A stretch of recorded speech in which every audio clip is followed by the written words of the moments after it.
So this is Abutilon, and one of the things I see is that it's coming way out into the path and it needs to be pushed back. And most people don't know how to do that. You would just go like that. And what I want to do is do some cuts where I do what's called re-leadering to a side branch so that it still looks natural and not hacked. So I'll probably start at the top. And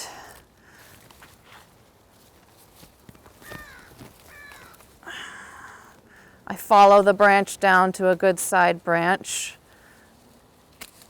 Better to cut too little than too much. You can always cut more later.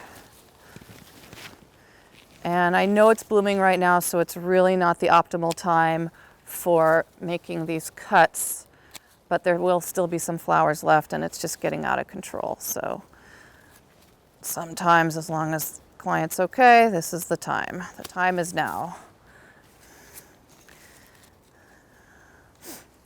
Take that out altogether, and then I just do a little side cut, always pruning to a node that's going to go in the direction I want it to grow. And I can see that previous cuts were made, so often you're working around that. I'll just take that cut out altogether. It was cut to nowhere, and nothing's going to ever grow out of here, just from here, and it's just nothing left on that, so just get rid of it. Here I can see a nice little side shoot to cut to, or maybe I'll do these two.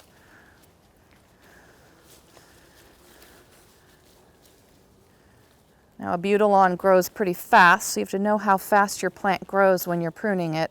If it grows slowly, you don't want to prune this hard. If it grows really quickly, then if you don't prune hard enough, you don't get your goal achieved, which is to push this plant back off the lawn. It's fun how it's coming out a little bit, but if it's taking over and you're feeling oppressed and you don't realize why, it could be your Abutilon and not your boss. Who knows? So, just gonna. So sometimes it looks, it's not gorgeous, but it's not also just like a straight line. And then once it grows in, you literally won't even notice that I've been there.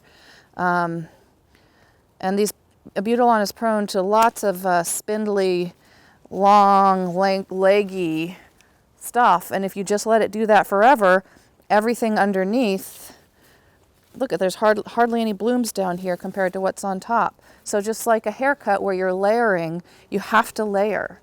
So I'm going to do a fairly hard cut back here so I can let light in to below. And remember, when I cut this, it's going to pop up, so I have to remember that and not cut too hard. You can always rotate branches around each other and move things forward. They propped this up here, and I probably should be pulling that out, but I'm just doing a quickie demo, so I'm not going to pull that off right now. But so just kind of, this is going this way, then I want this one to grow. Oop, this is damaged. You have to look at who's broken.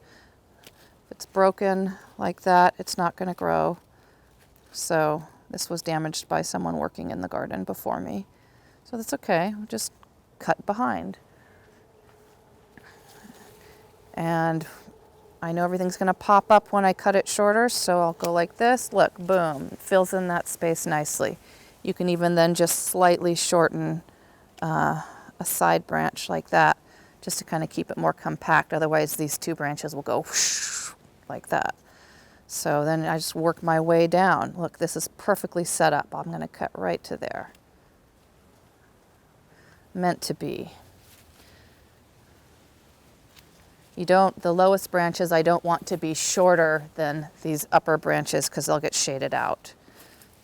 So I don't want to get over enthusiastic with how hard I prune the bottom, unless I'm going to remove the branch all the way back to where it started growing, because I don't want these plants below to be shaded out. This is a totally different plant. So part of what I do when I prune is I am looking at what was the original design of the garden and how can I honor that design and respect it. That's my job as a gardener, is to not just have my own opinions, but look at what the garden's opinions are, what the garden designer's opinions were, and then communicate with everybody what the best choices are as far as what I see for what direction to take the garden. So here, like, this is just covering the plectranthus way too much. So I'm going to cut all the way back to where it starts growing. Just take it out completely. Then you can see the plectranthus, which has such pretty white flowers if it has light, but you don't get to enjoy it at all if it's covered. And I also happen to know that plectranthus likes lots of shade, so I don't need to open it up too much. This is a perfect plant for this space. So that's a good choice.